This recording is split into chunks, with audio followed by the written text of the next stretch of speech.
সামাদ মানে হচ্ছে অমুখাপেক্ষী, যিনি কারো কাছে চায় না, সবাই তার কাছে চায়। তিনি কে? তিনি আল্লাহ। এটার নাম সূরাতুস সামাদ। সামাদ মানে অমুখাপেক্ষী। সামাদের বিপরীত শব্দ হচ্ছে সানাম। সামাদের বিপরীত কি? সানাম মানে মূর্তি। সানাম মানে মূর্তি। জাহেলি যুগে বিশ্বনবীর কাছে যখন সর্বপ্রথম তাওহীদের দাওয়াত আসলো, ওই সময়ে একটা লোক মূর্তির পূজা করত, মূর্তিটারে খুব দেখভাল করত, যত্ন করত, আদর সোহাগ করত। আর রাত্রিবেলা এটার সামনে মিষ্টি দই হালুয়া চিরা রাইখা কেঁদে কেঁদে মনের জ্বালার কথা মূর্তির কাছে কইত। সে ভাবতো এটাই আমার বড় খোদা। সে কি ভাবতো? এটাই আমার, এটারে বললেই এটাই আমার বিপদ থেকে মুক্তি দিবে, আমাকে পরিত্রাণ দিবে, আমাকে সেভ করবে এটা। এভাবে সে আল্লাহকে বাদ দিয়ে মূর্তির ইবাদত করত, মূর্তিকে খুব যত্ন করত। একদিন কোন এক কাজে মূর্তিটাকে রেখে এসে ঘরের বাইরে গেল, এক পাশে গেল। কাজ শেষে এসে দেখে তার এই মূর্তির গায়ে পানি। মূর্তিটাকে দেখতে মনে হচ্ছে যে কে যেন গোসল করায় গেছে, পানি। তো সে ভাবলো যেহেতু আমার খোদার গায়ে পানি, এটা নিশ্চয়ই ভালো পানি হবে। He thought it is the water of mercy and blessings. সে ভাবলো it could be the water of rahma. এটা মনে হয় রহমতের পানি হবে, যেহেতু খোদার গায়ে পানি। তো রহমতের গায়ে পানি শুকিয়ে যাওয়ার আগে খেয়ে ফেলি, তাহলে সব রহমত ঢুকবে কই? পেটে। When he thought it is the water of rahma, water of mercy and blessings, he started to suck it with his tongue. সে জিহ্বা দিয়ে চাটতে শুরু করছে, চেটে চেটে সব রহমত নিয়ে নিচ্ছে পেটে। When he started to suck it, he found the taste is little bit bitter. The taste is weird. জিহ্বা দিয়ে যখন চাটতে শুরু করছে, তখন সে পেল যে এটার স্বাদটা কেমন যেন কটা কটা লাগে, লবণাক্ত, একটু টক টক, হাজমুলার মতো লাগে। কিসের মতো? কিরে এরকম লাগে কেন? If it is the water of mercy, it should be sweeter. এটা যদি রহমতের পানি হয়, এটা সুইট হবে, মিষ্টি হবে। এটা টক লাগে কেন, কটা লাগে কেন, ঘটনা কি? খুঁজতে লাগলো ডানে বায়ে। খুঁজতে খুঁজতে দেখে ঘরের পাশে দুইটা খ্যাকশিয়াল। অনেকে এই বর্ণনাটা দিতে যে কুকুরের কথা বলে, কিন্তু হাদিসে এসছে খ্যাকশিয়াল, সালাবান, দুইটা খ্যাকশিয়াল। দেখতো যে একটা খ্যাকশিয়াল এখনো পা উঁচু করে রাখছে, মাঝখান থেকে রহমতের পানি এখনো কিছু পড়ছে, just dropping the water of রাহমা, এখনো পড়তেছে টপ টপ। বোঝা যায় না? বোঝা যায়। টনক নড়েছে তার, তার ঘুমন্ত বিবেক এবার জেগেছে। এবার সে চিন্তা করলো, হায় হায়, এতক্ষণ ভাবছি রহমতের পানি, এখন দেখি কুত্তার মুত, এখন দেখি খ্যাকশিয়ালের পেশাব। সর্বনাশ, কি করলাম এতটা বছর, এত টাকা, এত পয়সা, এত আদর সোহাগ যত্ন এটারে দিলাম, কি দিল তার বিনিময়ে সে আমাকে? যে একটা খ্যাকশিয়ালের পেশাব থেকে, কুকুরের পেশাব থেকে নিজের বাঁচাতে পারে না, সে জাহান্নামের আগুন থেকে কিয়ামতের দিন আমারে কেমনে বাঁচাবে? রাগের চোটে খোদারে ধরে দিছে আসার। খোদারে ধরে কি করছে?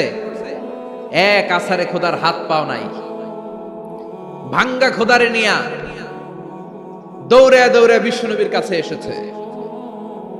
এসে বলল, আব্দুল্লাহর বেটা মোহাম্মদ, এতদিন ভাবছি এটা খোদা, এখন দেখি হুদা। হুদা হুদা এটার পিছনে ঘুরছি, এটার কোনো পাওয়ার নাই, সব পাওয়ার আছে একজনের। চিল্লায় বলো, তিনি কে?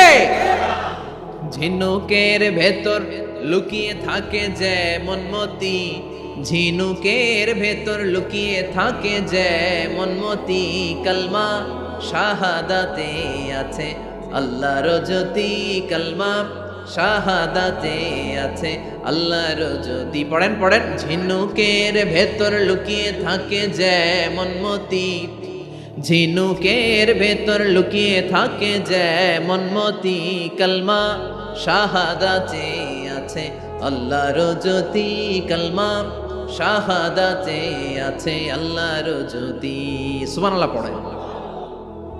এসে বলে, আব্দুল্লাহর বেটা মোহাম্মদ, ভাবছিলাম খোদা, এখন দেখি হুদা, আর এটারে ডাকতে চাই না, তুমি আমারে পড়ায় দাও লা ইলাহা মুহাম্মাদুর রাসূলুল্লাহ। কালিমা পড়ে মুসলমান হয়ে গিয়েছে। সুবহানাল্লাহ পড়েন।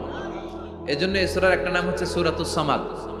তাহলে পাইলাম সূরাতুত তাওহীদ, পাইলাম সূরাতুল মারিফা, পাইলাম সূরাতুস, সুবহানাল্লাহ পড়েন। এই সূরাটা বিশ্বনবী সাল্লাল্লাহু আলাইহি ওয়াসাল্লাম প্রতিদিন ফজরের নামাজের সুন্নত যে 2 রাকাত ফজরের সালাতের সুন্নত 2 রাকাত পড়ি না আমরা, এই সুন্নত 2 রাকাতে বিশ্বনবী পড়তেন। মাগরিবের 2 রাকাত সুন্নতের মধ্যে এই সূরাটা পড়তেন। বেতেরের 3 রাকাতের শেষ রাকাতে বিশ্বনবী সূরাতুল ইখলাসটা পড়তেন। আবার তাওয়াফ করার পরে যারা হজ উমরা করছেন, তাওয়াফ করা লাগে না? কয়টা? 7টা। 7টা তাওয়াফে একটা তাওয়াফ হয়। 7টা রাউন্ড দিলে, টার্ন দিলে 7 টার্নস মেক এ তাওয়াফ। 7টা টার্ন দিবেন আপনি, তখন একটা তাওয়াফ হয়। এই ইবাদতটা শুধু মক্কাতুল মুকাররমাতে করা যায়, আর পৃথিবীর কোথাও করা যায়? তাওয়াফ প্রতিদিন 120টা রহমত নাজিল হয় কাবা ঘরে। সিত্তুন আলী তাইফিন 60টা তাওয়াফকারীদের জন্য, আর 40 আলিল মুসাল্লিন 40টা যারা কাবা ঘরে নামাজ পড়ে তাদের জন্য, ওয়াল 20 লিন-নাযিরিনা ইলাল কাবা, বাকি 20টা যারা নামাজও পড়ে না তাওয়াফও করে না, শুধু কাবার দিকে দু চোখ মেলে তাকিয়ে থাকে, তাদের উপর প্রতিনিয়ত 20টা রহমত নাজিল হতে থাকে। প্রতিদিন 120টা রহমত নাজিল হয় কাবাকে কেন্দ্র করে। সুবহানাল্লাহ। বাড়িতে গিয়া চিৎকার করে আল্লাহু আকবার। এই 7 তাওয়াফ করার পরে 2 রাকাত নামাজ পড়া সুন্নাত। জানেন? জানা না থাকলে জেনে রাখেন, হজে যেদিন যাবেন কাজে লাগবে, উমরা করতে গেলেও লাগবে। 7 তাওয়াফ করে 2 রাকাত সালাত পড়তে হয়। এই 2 রাকাতের প্রথম রাকাতে বিশ্বনবী পড়তেন সূরাতুল কাফিরুন, কুল ইয়া আইয়ুহাল লা আ'বুদু মা, আর দ্বিতীয় রাকাতে পড়তেন সূরাতুল ইখলাস। সুবহানাল্লাহ পড়েন। আবার বিশ্বনবী এই সূরাকে বলেছেন সুলুসুল কোরআন, কোরআনের 3 ভাগের 1 ভাগ। একবার কেউ যদি তাজবিদের সাথে সূরাতুল ইখলাস তেলাওয়াত করে, রব্বুল আলামিন তার আমলনামায় 10 পারা কোরআন তেলাওয়াতের সওয়াব দিয়ে দিবে। 2 বার তেলাওয়াত করলে 20 পারার সওয়াব দেয়া হবে। 3 বার যদি কেউ এই ছোট্ট সূরাটা কেবলমাত্র 3 বার তেলাওয়াত করে, পুরো কোরআন খতমের সওয়াব আমলনামায় দিবে কে? ফজিলত কম না বেশি? টের পাচ্ছেন তো ফজিলতটা? 3 বার পড়লে পুরো কোরআন কভার। কোন কোন মুহাদ্দিসিন বলেছেন না, বিশ্বনবী সুলুসুল কোরআন দ্বারা 1/3 অফ দ্য বুক দ্বারা এটা বুঝায় নাই। বিশ্বনবী বুঝিয়েছেন পুরো কোরআনটাকে যদি প্রেসাইজ করা হয়, কনসাইজ করা হয়, যে হুজুর পুরো কোরআনের সব কথাগুলোর আপনি প্রেসাইজ করে 3 শব্দে আমারে বলেন যে পুরো কোরআন আল্লাহ কি বলেছে, তাহলে আমি বলবো কোরআনে আল্লাহ আপনাকে বলেছে তাওহীদের কথা, বলেছে রিসালাতের কথা, আর বলেছে আখিরাতের কথা। তাহলে পুরো কোরআনের মৌলিক কথা 3টা। 1 নাম্বার তাওহীদ, 2 নাম্বার রিসালাত, 3 নাম্বার সবাই বলেন 1 নাম্বার, 2 নাম্বার, 3 নাম্বার। যেহেতু এই সূরাটা তাওহীদ নিয়ে কথা বলে, যেহেতু এই সূরাটা তাওহীদের রূপরেখা অঙ্কন করেছে, সেহেতু কেউ যদি এই সূরাটা পড়ে কেমন যেন সে কোরআনের 3 ভাগের 1 ভাগ তেলাওয়াত করে ফেললো। কোন সুবহানাল্লাহ। এজন্য এটাকে বিশ্বনবী বলেছেন সুলুসুল কোরআন, 1/3 অফ দ্য বুক। হয় একবার পড়লে 10 পারা, 2 বার 20 পারা, 3 বারে পুরো খতম, না হয় অন্তত তাওহীদের সব বিষয়গুলো আপনার অন্তরের মধ্যে ঢুকে যাবে। চিল্লায় এখন আল্লাহু আকবার। অনেক বরকতের সূরা। উঠতেছে কে? এদিকে ওঠেন কেন? বসেন, শেষ করে দিব আর 2-1 মিনিট। বসেন বসেন বসেন। ওঠা বসা I dislike it very much. I never tolerate you just come and go. No, you cannot do this, man. এটা ইচ্ছে মতো এখানে এটা করা যাবে না। এসে চুপ করে বসবেন মনোযোগের সাথে। এই যে ক্যামেরা করতেছে মিডিয়ার ভাইয়ারা মনে করতেছেন আর কোনো ক্যামেরা নাই। ওয়া কুল্লা শাইইন আহসাইনাহু ফি ইমামিম মুবিন। ইমামুম মুবিন নামক জান্নাতি ভিডিও রেকর্ড দিয়ে আপনাদের সবকিছু রেকর্ড করে নিয়ে যাচ্ছে কে? এজন্য এই জলসার অনেক গুরুত্ব আছে। হুট করে মাঝখান থেকে কেউ উঠলে, উঠা বসা করলে ডিস্টার্ব হয়। কেউ উঠা বসা করবেন না। আর অল্প কয়েক মিনিট বলবো, থাকবেন শেষ পর্যন্ত। উঠা বসা করে বিশৃঙ্খলা করা যাবে না, কিন্তু করবেন না তো বিশৃঙ্খলা। বিশ্বনবী মুহাম্মদ রাসূলুল্লাহ সাল্লাল্লাহু আলাইহি ওয়াসাল্লাম মক্কা থেকে মদিনায় হিজরত করে আসলেন। মদিনায় যাওয়ার আগে কোবা পল্লী, যারা হজ উমরায় গিয়েছেন, মক্কা থেকে মাত্র 5 কিলোমিটার দূর একটা মসজিদ আছে, মসজিদে কোবা। প্রতিদিন শনিবার বিশ্বনবী মসজিদে নববী থেকে কোবা মসজিদে হেঁটে হেঁটে যে 2 রাকাত নামাজ পড়তেন। কেউ যদি অজু করে, ঘর থেকে অজু করে যে কোবার মসজিদে নামাজ পড়ে, তার আমল নামে আল্লাহ একটা কবুল উমরা হজের সওয়াব দিয়ে দিবে। এজন্য দেখবেন প্রতি শনিবারে কোবা মসজিদে ভিড়। আমি যতবার গিয়েছি সৌদিতে, প্রত্যেক শনিবারে ওখানে জিয়ারত করেছি। শনিবারে যে কোবা মসজিদে আপনি নামাজ পড়বেন। এই কুবা মসজিদ তৈরি করে বিশ্বনবী চলে আসলেন মদিনাতুল মুনাওয়ারাতে। এসে তিনি জায়গা চুজ করলেন, কোথায় হবে আমার মসজিদ, লোকেশন চুজ করলেন। বিশ্বনবী লোকেশন চুজ করতে পারতেন খুব ভালো, খুঁজে খুঁজে এমন একটা জায়গা তিনি বাছাই করলেন, সেন্টার অফ দ্য সিটি, এটা শহরের একেবারে মাঝখানের জায়গা। বিশ্বনবী বললেন এই জায়গা আমার লাগবে। সুবহানাল্লাহ কইবেন না? কি জ্ঞান, কি বুদ্ধিমত্তা, কি ফিলোসফি ছিল বিশ্বনবীর। সব জায়গায় বিশ্বনবীর এই অভাবনীয় বুদ্ধিমত্তা। বিশ্বনবী যখন কোনো যুদ্ধে যেতেন, যুদ্ধ ডান দিকে, যুদ্ধ কোন দিকে, কিন্তু সেনাপতি নিয়ে বের হইতেন বাম দিকে, বের হইতেন বাম দিক দিয়ে, গুইরা টুইরা ওই দিকে যাইতেন। সুবহানাল্লাহ কইবেন না? যাতে কেউ কল্পনাই করতে না পারে কোথায় অ্যাটাক করবে উনি। এটা হচ্ছে সেনাপতির যুদ্ধ কৌশল। বিশ্বনবীর যুদ্ধ যদি হতো বাম দিকে, উনি বের হইতেন ওই দিকে। বিশ্বনবীর যুদ্ধ হলো সামনে, মদিনা থেকে তিনি পিছনের রাস্তা দিয়ে অনেক দূরে চলে যেতেন, সেখান থেকে মরুভূমির পথ পাড়ি দিয়ে তারপর যুদ্ধের ময়দানে যেতেন। বুদ্ধিমত্তা, intellectual power. He was a very good mediator ever in the world. পৃথিবীর সবচাইতে বেশি কূটনৈতিক বুদ্ধি সম্পন্ন মানুষ করে আল্লাহ তাআলা বিশ্বনবীকে বানিয়েছেন। ওয়াজ এ ভেরি গুড মিডিয়েটর। মধ্যস্থতা করতে পারতেন ভালো, সালিস করতে পারতেন ভালো। সালিস আমরা বাংলায় বলি সালিশ, আসলে শব্দটা সালিস, আসানি আসালিস। আমার আপনার মধ্যে ঝগড়া, তো আমি এক আপনি দুই, আরেকজন লাগবে কি তিন নাম্বার, আসালিস, এটাকে বলে সালিশ। সালিশই করতে পারতেন বিশ্বনবী, চমৎকার।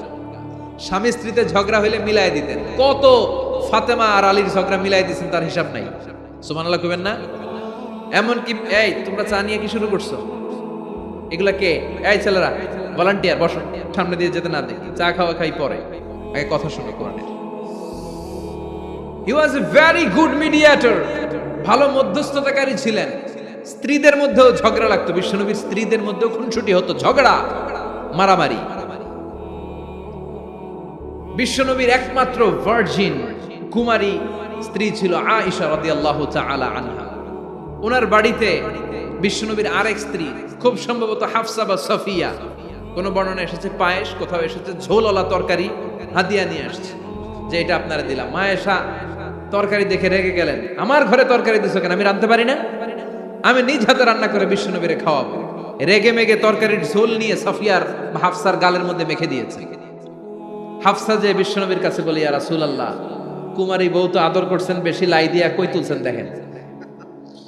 ও নবী, আমি পায়েস নিয়েছিলাম আর ঝোল করা তরকারি নিয়েছিলাম, ভেবেছিলাম আপনিও খাবেন, আয়েশাও খাবে। আয়েশাকে আমি কি রাঁধতে জানি না, নিয়ে আসলা কেন আমার ঘরে, দিলা কেন? আমি রাঁধতে জানি, নিয়ে যাও।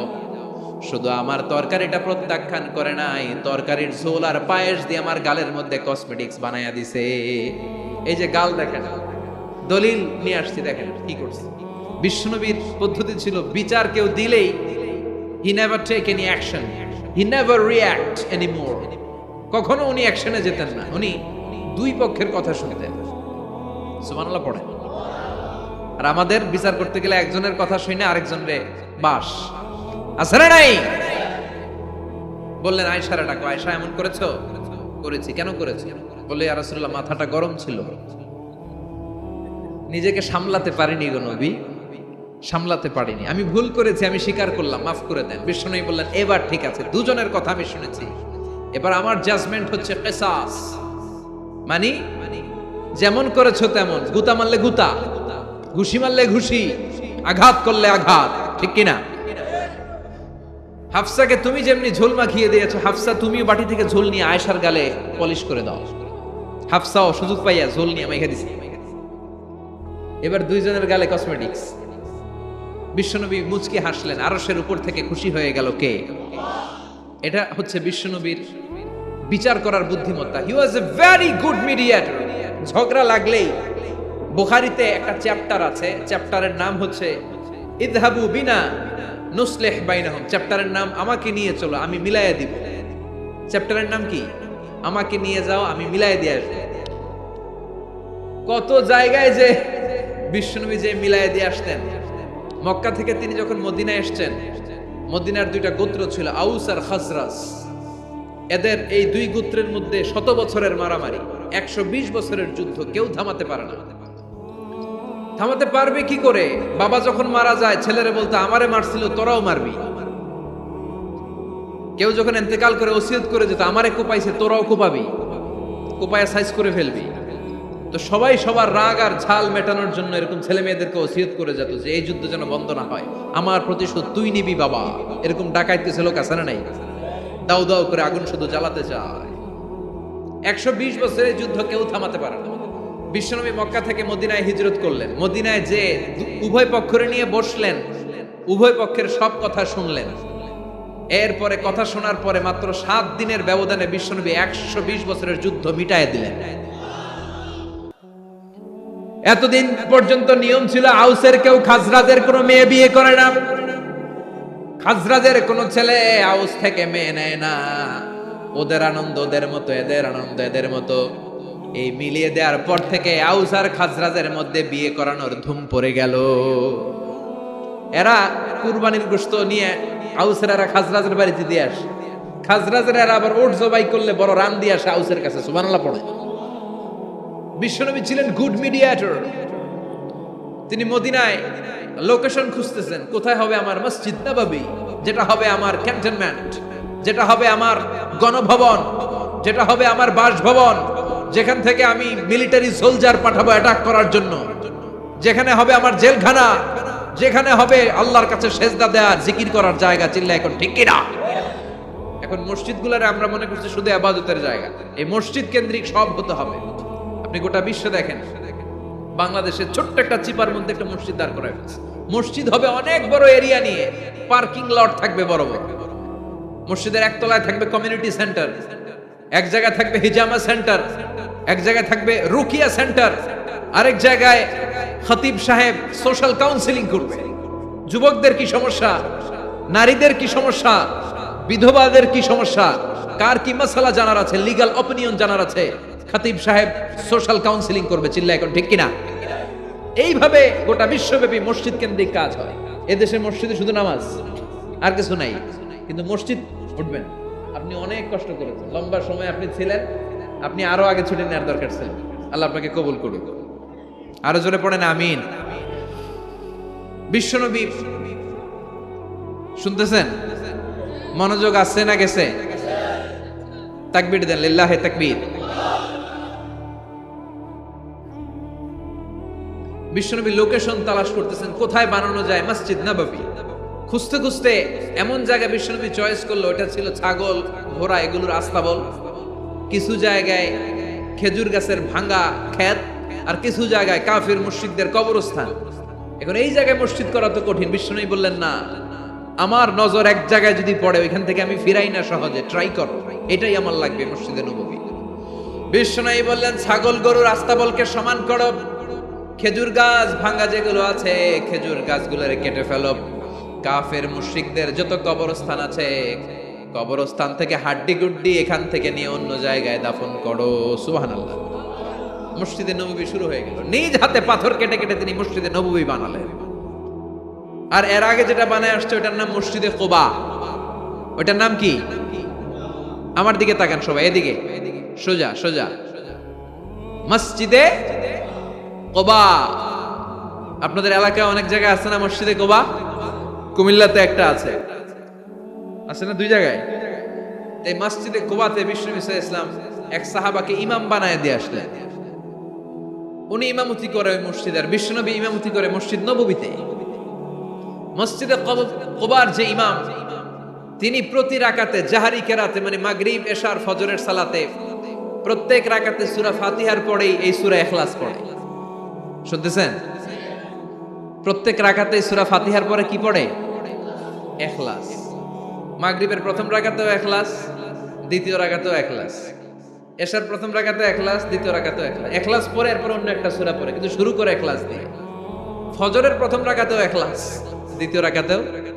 মুসল্লিরা কে পাইছে কি? পাইছে কি?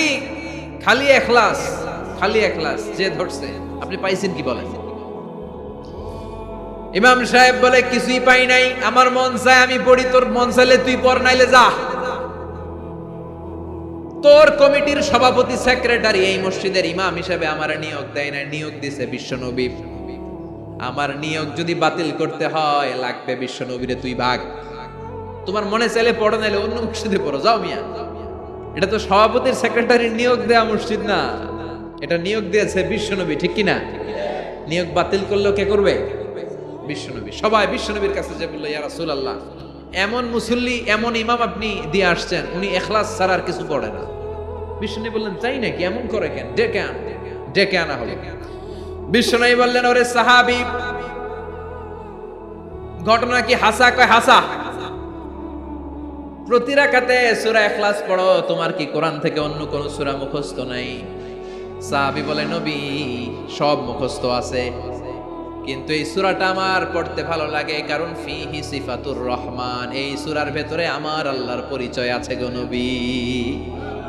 আমার আল্লাহর পরিচয়টা খুব সুন্দর করে দেয়া, আমার রবের কথা এই সূরার পরতে পরতে পাওয়া যায়, এজন্য এই সূরাটা পড়তে আমি বড্ড ভালোবাসি।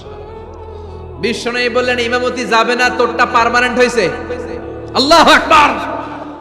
তোর ইমামতি পার্মানেন্ট করে দিলাম, যেমনে পড়াইতি এমনিই পড়াবি। প্রতি রাকাতে এই সূরাতুল ইখলাস তুমি পড়ো, সমস্যা নাই। এই যে তুমি সূরাতুল ইখলাস পড়ো, সূরাতুল ইখলাসকে ভালোবাসো, আল্লাহ বলেছেন এই ইখলাসের ভালোবাসার কারণে কিয়ামতের দিন আল্লাহ তোরে জান্নাতে ঢুকায়া দিবে। ইখলাসের ভালোবাসার কারণে আনতা মিন আহলিল জান্নাহ, তুমি জান্নাতে যাবা। হুব্বুকা ইয়াহা ইউদখিলুকাল জান্নাহ, এই সূরার ভালোবাসাই তোমার জান্নাতে ঢুকায়া দিবে। সুবহানাল্লাহ পড়েন। এজন্য সূরা বেশি বেশি পড়তে রাজি আছেন তো? বিশ্বনবী তাবুকের যুদ্ধে গেলেন। তাবুকের ময়দানে বিশাল যুদ্ধের ময়দান, বিশ্বনবী 30,000 সৈন্য নিয়ে গিয়েছেন, আর খ্রিস্টানদের সৈন্যদের সংখ্যা হচ্ছে প্রায় 40,000। কিন্তু বিশ্বনবী যুদ্ধে এসেছেন শুনে খ্রিস্টান বাদশা দৌড়, সৈন্যবাহিনী নিয়ে সব পালায় গেছে।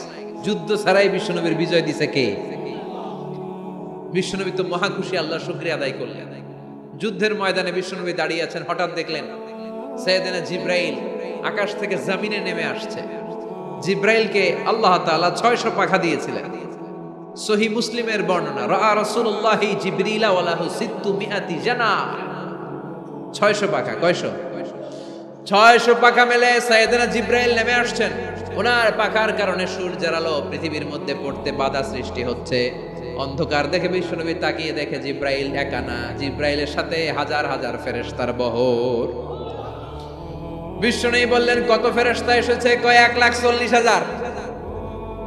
সাইয়েদনা জিবরাইল বললেন, ও নবী, আপনি যুদ্ধের ময়দানে আল্লাহর শুকরিয়া করেন, আর ওই মদিনাতে আপনার কলিজার টুকরা সাহাবী মুআবিয়া ইবনে মুআবিয়া আল মুজানি একটু আগে শেষ নিঃশ্বাস ত্যাগ করেছে গো নবী। বিশ্বনবী পড়লেন, ইন্না লিল্লাহি ওয়া ইন্না ইলাইহি রাজিউন। সাইয়েদনা জিবরাইল বলেন, নবী, এইমাত্র মুআবিয়া ইবনে মুআবিয়া আল মুজানি দুনিয়া থেকে বিদায় নিয়েছে, আপনি কি তার রূহের মাগফিরাতের জন্য গায়েবানা জানাজা পড়বেন না? বিশ্বনবী বললেন, অবশ্যই পড়ব। সাহাবাদের মধ্যে ঘোষণা দিয়ে দিলেন, সবাই ওযু করে আসো। যুদ্ধের ময়দানে আল্লাহ আমাদেরকে বিজয় দিয়েছে, আর খবর পেলাম মদিনাতে আমার সাহাবা মুআবিয়া ইন্তেকাল করেছে। মুআবিয়ার রূহের মাগফিরাতের জন্য আমরা গায়েবানা জানাজা পড়ব। পড়েন সুবহানাল্লাহ। গায়েবানা জানাজা কি বুঝেন? লাশ থাকে না সামনে, লাশ নাই, 4 তাকবীরে এটা আপনি পড়তে পারেন, এটা আপনি পড়তে পারবেন।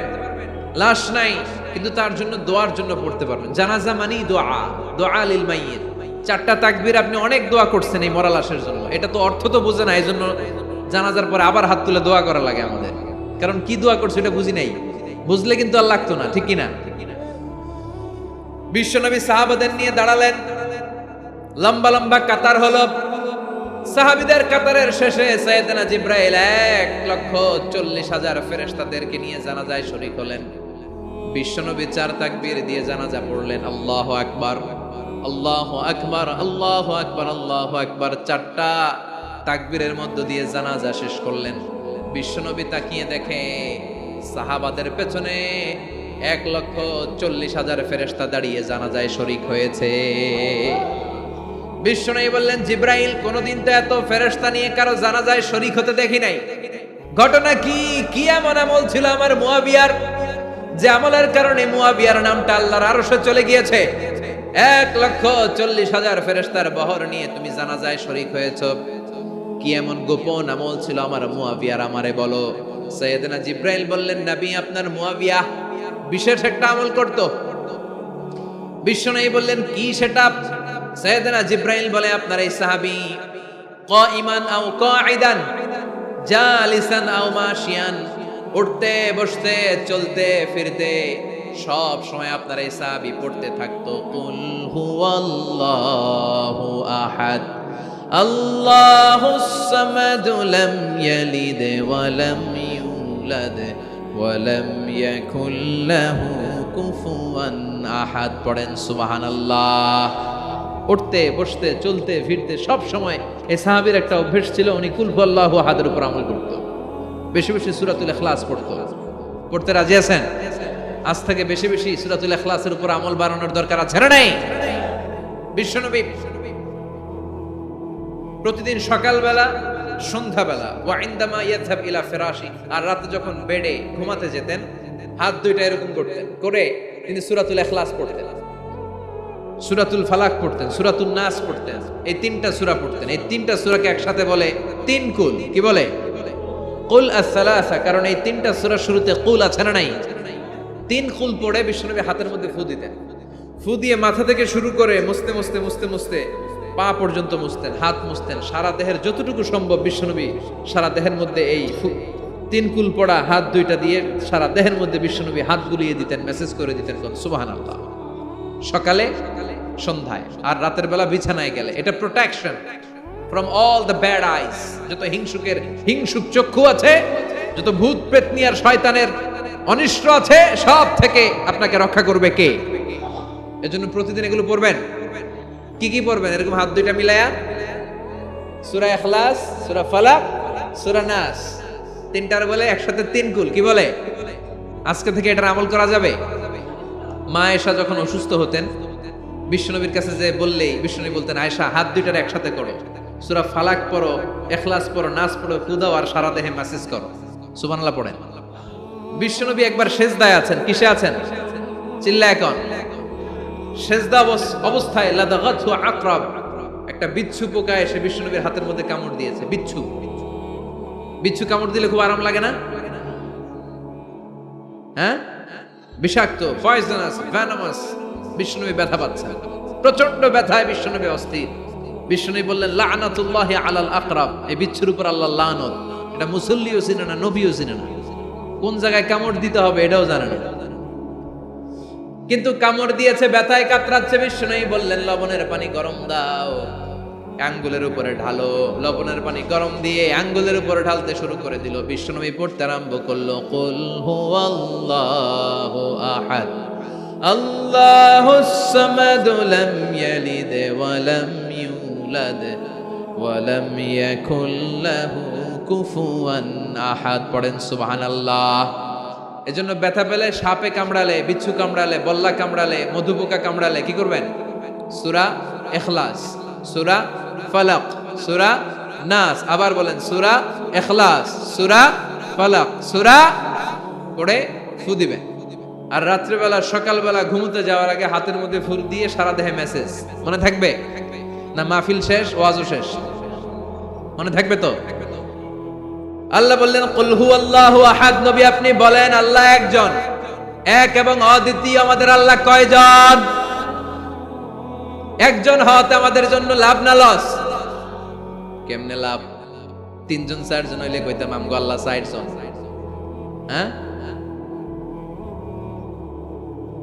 তিনজন হইলে তিন রকম বলতো, একজনের খুশি করে পারি না। তিনজন হইলে ঝামেলা আছে না নাই? আল্লাহ যদি দুইজন হতো কি হতো? একজন বলতো, এতদিন তুমি তোমার মন মতো মহাবিশ্বের সব কিছু পরিচালনা করেছো, আজকে থেকে আমি আমার মন মতো করবো। ঝামেলা আছে না নাই? এতদিন দুনিয়ার মানুষগুলো পায়ে পায়ে ভর দিয়ে হাঁটতো, হাত দিয়ে খেত, এখন থেকে যতগুলা মানুষ আসবে সব হাতে চলবে আর পা দিয়ে খাবে। আছে না নাই? এতদিন যাবত মেয়েরা গর্ভধারণ করতো তোমার নিয়মে, ছেলেরা কামাই করতো, এখন থেকে পুরুষরা গর্ভধারণ করবে, মেয়েরা কামাই করবে। আছে না নাই? এতদিন তুমি পূর্ব দিক থেকে সূর্য উঠিয়েছো, পশ্চিম দিকে অস্ত দিয়েছো, কালকে থেকে আমার নিয়মে পশ্চিম দিক থেকে সূর্য উঠাবো আমি। পূর্ব দিকে অস্ত যাবে, কিলাকিলি আছে না নাই? দুইজনের মধ্যে যদি সংলাপ সমঝোতা না হইতো মারামারি আছে না? এজন্য আল্লাহ বলেন লাউ কানা ফীহিমা আলিহাতুন ইল্লাল্লাহু লাফাসাদাতা। মহাবিশ্বে আল্লাহ একজন না হয়ে যদি একাধিক হতো, মহাবিশ্বটা মুহূর্তের মধ্যে ধ্বংস হয়ে যেত, ঠিক কি না? এজন্য আল্লাহ একজন হওয়াতে আমাদের লাভ হয়েছে। তিনজন হইলে তিন রকম কথা কইতো, ঠিক কি না? একজন বলতো আমারে বেশি ডাকস না কেন, ওরে ডাকস কেন? আল্লাহ তিনজন, খোদা কয়জন? একজন বলতো ওরে ডাকস আমারে ডাকস না কেন, ওর জিকির করলি আমার নামের জিকির করলি না কেন, ওরে খুশি করতে চাস আমারে করস না কেন? ভেজাল হইতো না? এখন একজন, মারলেও আসি, কাটলেও আসি, বাঁচলেও আসি, একজন। সুবহানাল্লাহ পড়েন। এটা সহজ হয়ে গেছে। এজন্য আল্লাহ বললেন কুল হু আল্লাহু, সবাই বলেন কুল হু আল্লাহু আহাদ, মানে এক বা একক। আল্লাহর কোনো শরীক নাই, তার কোনো সাথী নাই, তার কোনো বন্ধু নাই, তার কোনো বাবা নাই, তার কোনো পিতা নাই, তিনি হলেন আহাদ। আহাদ হচ্ছে আল্লাহর চমৎকার একটা নাম। সাইয়েদনা বেলাল রাদিয়াল্লাহু তাআলা আনহুকে ঈমান আনার জন্য অত্যাচার শুরু করা হলো। এমন কোন মাইর নাই তারা দেয়া হয় না, পিটিয়ে পিটিয়ে রক্তাক্ত করে জমিনে ফেলে রাখা হতো, পিটিয়ে গোশত হাড্ডি থেতলে ফেলা হতো। প্রচন্ড মরুভূমির গরম বালুর মধ্যে ওনাকে শুইয়ে রেখে পেটের উপরে পাথর চাপা দেয়া হতো, বলতো এবার জিকির কর লা ইলাহা ইল্লাল্লাহ। বেলাল আর জিকির করতে পারে না, লা ইলাহা ইল্লাল্লাহ শ্বাস বের হয় না, শ্বাস যেটা ঢুকায় বের করতে পারে না, শ্বাস নিতে পারে না, লা ইলাহার আওয়াজ আর মুখ দিয়ে বের হয় না। এবার বেলাল ছোট্ট করে আল্লাহর ডাকে পড়ে আহাদ। কি পড়ে? আরো জোরে পড়েন। এজন্য আল্লাহ বললেন কুল হুয়াল্লাহু আহাদ, তিনি এমন আল্লাহ, তিনি হলেন আহাদ। আহাদ ছিল বেলালের জিকির, ঠিক কি না? এখন আজান আছে কিন্তু বেলালের রূহ নাই, মানুষ আছে কিন্তু সেই ঈমান নাই, চিল্লা এখন ঠিক কি না? আজ সেই কোরআন আছে, হাদিস আছে, সেই ঈমান আরে মানুষ নে, সেই আলী হায়দারে উসমান নে। আজানের ধ্বনি আছে আগের মতোই, আজানের ধ্বনি আছে আগের মতোই, বেলালের সেই রূহ নেই, বেলালের সেই রূহ নেই। আজ সেই কোরআন আছে, হাদিস আছে, সেই ঈমান আর মানুষ নেই, সেই আলী হায়দারে উসমান নেই। ফলসফা আছে আগের মতোই, ফলসফা আছে আগের মতোই, গজলের সেই তালকিন নেই, গজলের সেই তালকিন নেই। আজ সেই কোরআন আছে, হাদিস আছে, সেই ঈমান আর মানুষ নেই, সেই আলী হায়দারে উসমান নেই। চিল্লায় বলেন ঠিক কি না? আজান আছে, বেলালের রূপটা নাই। দর্শন শাস্ত্র আছে, লজিক আছে, মান্তিক আছে, ফলসফা আছে, কিন্তু গাজালির সেই তালকিন নাই। চিল্লা এখন ঠিক কি না? এজন্য আল্লাহ বললেন আমার নাম হলো আহাদ, কুল হুয়াল্লাহু আহাদ। এরপর আল্লাহ বললেন আল্লাহুস সামাদ, আমার নাম হলো সামাদ। ওনার নাম কি? সামাদ মানে অমুখাপেক্ষী, কাদিউল হাজাত, যিনি সবার চাহিদা পূরণ করে। তিনি কে? যিনি সবাইরে দেয়, কারো কাছ থেকে কিছু চায় না। তিনি কে? সবাই যার কাছে ঠেকা, যিনি কারো কাছে ঠেকা না। চিল্লায় বলেন তিনি কে? মা ইউসমাদু ইলাইহিল খালকু কুল্লু, যার দিকে গোটা পৃথিবী হাত পেতে ফরিয়াদ করে, যার দিকে পৃথিবী সব সত্তা তাকিয়ে থাকে। তিনি রহমতের বারিধারা নাজিল করলে, তিনি রিজিক দিলে আমাদের বেঁচে থাকা সম্ভব। তিনি ছাড়া কেউ আমাদের রিজিকের যোগান দিতে পারে? তার নাম সামাদ। চিল্লায় বলেন তার নাম কি?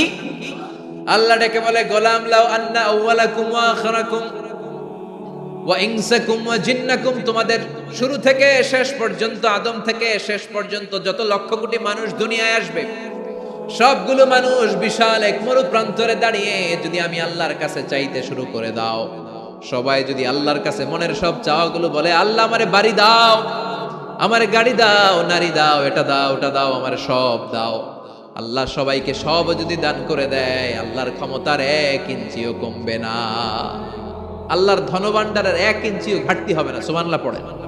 এজন্য কেউ যেটা পারে না, পারে কে? আমাদের যার যা দরকার আল্লাহ যদি সবাইরে সব দিয়ে দেয়, ওনার ভান্ডারের কিছু কমতি হবে? এজন্য ওনার নাম সামাদ। সবাই ওনার কাছে হাত পাতে, উনি হাত পাতে কার কাছে? কথা কন। সবাই ওনার কাছে ঠেকা, উনি ঠেকা কার কাছে? এজন্য আল্লাহ বললেন, কুল হুয়াল্লাহু আহাদ আল্লাহুস সামাদ লাম ইয়ালিদ ওয়া লাম ইউলাদ ওয়া লাম ইয়াকুল লাহু কুফুয়ান আহাদ। লাম ইয়ালিদ ওয়া লাম ইউলাদ, তিনি জন্ম দেয়ও নাই, জন্ম নেয়ও নাই। সুবহানাল্লাহ পড়েন। আমার বাবা আছে না? আপনার বাবা আছে না? আল্লাহর বাবা আছে? সুবহানাল্লাহ পড়েন। আমাদের ছেলে মেয়ে হয় না? আমাদের কারো ছেলে হয়, কারো মেয়ে হয়। আল্লাহর ছেলে মেয়ে আছে? কথা কন। মক্কার মুশরিকরা বলতো আল মালাইকাতু বানাতুল্লাহ, ফেরেশতারা আল্লাহর মাইয়া। কি কইতো? ফেরেশতারা আল্লাহর মেয়ে। আর বলতো সাইয়েদনা উযাইর আলাইহিস সালাম আল্লাহর ছেলে, সাইয়েদনা ঈসা আলাইহিস সালাম আল্লাহর ছেলে, ফেরেশতারা হলো আল্লাহর মেয়ে। আল্লাহ বলে, ভুল বললি, লাম ইয়ালিদ ওয়া লাম ইউলাদ। সুবহানাল্লাহ। তার কোনো নসবনামা নাই, আমাদের নসবনামা আছে। আমার নাম মিজান, বাবার নাম আলী আহমদ, দাদার নাম জাইনুল আবেদিন, তার বাবা মাকরাম, তার বাবা অমুক সমুক। আছে না নাই? আপনার নাম কি? আপনার আব্বার নাম কি? তার বাবার নাম হাসেদ আলী, ওনার বাবার নাম? আপনার আব্বার নাম? হ্যাঁ, মমতাজ উদ্দিন। বাবার নাম কেরামত আলী। দাদার নাম? খায়া ফলাইছে, মনে থাকে না আমাদের। বিশ্বনবীর বাবার নাম আব্দুল্লাহ, তার বাবার নাম আব্দুল মুত্তালিব, ওনার বাবার নাম হাশিম, ওনার বাবার নাম কিলাব, মুররা, গালিব, ফিহর, এভাবে যেতে যেতে আদনান, যেতে যেতে ইসমাইল, যেতে যেতে ইব্রাহিম আলাইহিস সালাম, যেতে যেতে শীস, যেতে যেতে আদম আলাইহিস সালাম। এটা বিশ্বনবীর নসবনামা, ঠিক কি না? আমাদের নসবনামা থাকে, আমাদের বংশ পরিক্রমা থাকে। আমার নাম অমুক, বাপের নাম অমুক, দাদার নাম অমুক। তো আল্লাহর নাম আল্লাহ, আল্লাহর বাপের নাম কি? আল্লাহর দাদার নাম আছে? আছে। এজন্য আল্লাহ বললেন, লাম ইয়ালিদ ওয়া লাম ইউলাদ ওয়া লাম ইয়াকুল লাহু কুফুয়ান আহাদ। আল্লাহু আকবার। ওয়া লাম ইয়াকুল লাহু কুফুয়ান আহাদ, মহাবিশ্বে তার মতো কেউ নাই, তিনি তার মতো। লাইসা কামিসলিহি শাই, কেউ তার মতো নয়, তিনি তার মতো। সুবহানাল্লাহ। তার মতো ক্ষমতায়, তার মতো শক্তিতে, কুদরতে মহাবিশ্বে দ্বিতীয় কোন সত্তা আছে? সৌন্দর্যে আল্লাহর চেয়ে সুন্দর কেউ আছে? কথা কন। দুনিয়া সুন্দর, মানুষ সুন্দর, আসমান সুন্দর, জমিন সুন্দর, সুন্দরে সুন্দরে পাল্লা, জানি না কত সুন্দর তুমি আল্লাহ, জানি না কত সুন্দর তুমি আল্লাহ। পড়েন, দুনিয়া সুন্দর, মানুষ সুন্দর, আসমান সুন্দর, জমিন সুন্দর, সুন্দরে সুন্দরে পাল্লা, জানি না কত সুন্দর তুমি আল্লাহ, জানি না কত সুন্দর তুমি আল্লাহ। সুবহানাল্লাহ পড়েন। ইন্নাল্লাহা জামিল ইউহিব্বুল জামাল, আল্লাহ নিজে সুন্দর, আল্লাহ সৌন্দর্যকে পছন্দ করেন। মহাবিশ্বে তার সমকক্ষ কেউ নাই, তার মতো সুন্দর কেউ নাই, ঠিক কিনা? জান্নাতে যারা ঢুকবে in the day of judgement, কিয়ামতের দিন জান্নাতীরা আল্লাহকে দেখতে পাবে। ইন্নাকুম সাতারাউনা রাব্বাকুম আয়ানান কামা তারাউনা হাযাল কমার। বিষ্ণু বলেন, এই যে জলজলে চন্দ্রটা তোমরা যেমনি দেখতে পাও, কিয়ামতের কঠিন ময়দানে বিচার শেষে যারা জান্নাতে যাওয়ার সুযোগ পাবা, তারা চাঁদটা যেমনি দেখো দু চোখ দিয়ে আল্লাহর সেদিন তেমনি দেখতে পাবা। জান্নাতীদেরকে নাজ নেয়ামত সব দেওয়ার পরে আল্লাহ বলবেন, ও জান্নাতীরা, কোরআনে হাদিসে নবীর কাছে আলেমদের মুখে যত নাজ নেয়ামতের কথা শুনেছো সব পাইছো না? সবাই বলবে, আল্লাহ পেয়েছি, অনেক মौज मस्ती করেছি, জান্নাতকে মজা লেলো, জান্নাত তোমারই হ্যায়, সব পাইছি আল্লাহ সব। এক জান্নাতি হাত তুলে বলবে, আল্লাহ একটা পাই নাই। কি পাস নাই? কয় আমাদের এই তো পাই নাই। সুবহানাল্লাহ কইবেন না? আল্লাহ আপনারে পাই নাই। তখন আল্লাহ তাআলা নিজের গোপন সৌন্দর্যকে সেদিন জান্নাতীদের কাছে প্রকাশ করে দিলেন। বিশাল এক কনফারেন্স রুমে জান্নাতের ভেতরে লক্ষ লক্ষ নবীদেরকে নিয়ে বসবেন। সবার সামনে থাকবে বিশ্বনবীর সিংহাসন। সুবহানাল্লাহ পড়েন। তারপরে অন্যান্য নবীরা, আল্লাহর ওলিরা, শাহিদরা, সালেহিনরা, মুমিন বান্দারা, আপনারা সবাই থাকবেন ওই দিন ইনশাআল্লাহ। কোন আল্লাহ তার নিজের সৌন্দর্য প্রকাশ করবেন জান্নাতীদের সামনে। লক্ষ লক্ষ কোটি কোটি জান্নাতীরা বসে থাকবে, আল্লাহ দেখাবেন ওনার সৌন্দর্য। 70,000 নূরের পর্দার কথা আমরা বলি, বর্ণনাটা দাঈফ, আসলে যে কত পর্দা আল্লাহই ভালো জানে। আমরা বলে থাকি 70,000। এই পর্দার অন্তরাল থেকে আল্লাহ তাআলা নূরের ঝলকানি একটু জান্নাতীদের দেখিয়ে দিবেন। উজুহু ইয়াউমা ইযিন নাযিরা ইলা রাব্বিহা নাযিরা, জান্নাতীরা পাগল হয়ে থাকবে আল্লাহর দেখার জন্য। আল্লাহ 1 সেকেন্ডের ক্ষুদ্র ভাগ, 1 মাইক্রোসেকেন্ড, 1 মাইক্রোসেকেন্ডের 1000 ভাগ করলে 1 ন্যানো সেকেন্ড, 1 ন্যানো সেকেন্ডের জন্য আল্লাহ নূরের ঝলকটা জান্নাতীদের দেখিয়ে দিবেন। 1 সেকেন্ডেরও কম সময় দেখাবেন, দেখিয়েই নাই, কিন্তু 1 সেকেন্ডের জন্য কি যে এক ঝলক দেখলো জান্নাতীরা এরকম তাকায় থাকবে। এক তাকানোতে লক্ষ বছর কোটি বছর চলে যাবে, সামনে কিন্তু আল্লাহর নূর নাই। ওই যে 1 সেকেন্ড দেখাইছিল, পাগলের মতো তাকিয়েই থাকবে, লক্ষ কোটি বছর গুজরিয়ে যাবে। সুবহানাল্লাহ পড়েন। এজন্য সে আল্লাহ বললেন, কুল হুয়াল্লাহু আহাদ আল্লাহুস সামাদ লাম ইয়ালিদ ওয়া লাম ইউলাদ ওয়া লাম ইয়াকুল লাহু কুফুয়ান আহাদ। কুল হুয়াল্লাহু আহাদ। ও নবী আপনি বলেন আমি এক, আমি অদ্বিতীয়, আমার শরীক নাই। আল্লাহ নামটা এত মজার নাম, দেখেন হাজার হাজার বছর ধরে এই মহাবিশ্বে যত আল্লাহর প্রিয় বান্দারা একটা নামের জিকির করে, নামটা কি? কি নাম? আল্লাহরে প্রাণ থেকে, হৃদয় থেকে একটা ডাক দেন, চিল্লায় পড়েন আল্লাহ। হৃদয় থেকে আল্লাহরে ডাকেন, পড়েন ইয়া আল্লাহ। হাজার বছর ডাকলেও পুরান লাগবে না, পুরাতন মনে হয় না, প্রতিদিনই নিত্য নৈমিত্তিক। এজন্য আল্লাহ বললেন, হুয়াল আউয়ালু ওয়াল আখিরু ওয়াজ যাহিরু ওয়াল বাতিন ওয়া হুয়া বিকুল্লি শাইইন আলিম। প্রথমেও আমি, শেষেও আমি, গোপনেও আমি, প্রকাশ্যেও আমি, ঠিক কি না? প্রথমে আল্লাহ আল্লাহ, শেষেও আল্লাহ আল্লাহ, আকাশে আল্লাহ আল্লাহ, জমিনে আল্লাহ আল্লাহ। পড়েন, প্রথমে আল্লাহ আল্লাহ, শেষেও আল্লাহ আল্লাহ, আকাশে আল্লাহ আল্লাহ, জমিনে আল্লাহ আল্লাহ। নিখিল জাহান গায়ে গুণগান, তারে নামে গায় আমরাও গাহি তাআলা, হামদে বারি তাআলা, হামদে বারি তাআলা, হামদে বারি তাআলা। সুবহানাল্লাহ পড়েন। তিনি প্রথম, তিনি শেষ, তিনি প্রকাশ্য, তিনি গোপন। এজন্য চাইতে হবে কার কাছে? ওনার নামটা কত সুন্দর দেখেন, আলিফ লাম লাম হা, আল্লাহ। এটার কোন স্ত্রী বচন হয় না, এটার দ্বিবচন হয় না, এটার বহু বচন হয় না। ভগবানের ভগবতী আছে না নাই? ঈশ্বরের ঈশ্বরী, গডের গডেস। কিন্তু আল্লাহর নামের কোনো পরিবর্তন হয়? কি মজার নাম! বিপদে পড়লেই আমরা জপি, বিপদ যত বেশি হয় আল্লাহর নামের জিকির তত বেশি। আবার বিপদ যখন চলে যায় আল্লাহর নামের জিকিরও বন্ধ হয়ে যায়। এরকম ডাকাত আছে না নাই? فإذا ركبوا في الفلك دعوا الله مخلصين له الدين فلما نجاهم إلى البر إذا هم يشركون। আল্লাহ বলেন, আমার কিছু কুলাঙ্গার বান্দা আছে যেগুলো বিপদে পড়লে আমার নামের জিকির করে, বিপদ চলে যায় আমি আল্লাহরে গালি মারে। এরকম ডাকাইত আছে না নাই? ভূমিকম্প, আল্লাহ বাঁচাও, ভূমিকম্প নাই, ধুম্মা চলে দম, আছে না নাই? তুফানের মধ্যে পড়লে বলে আল্লাহ আমারে বাঁচাও।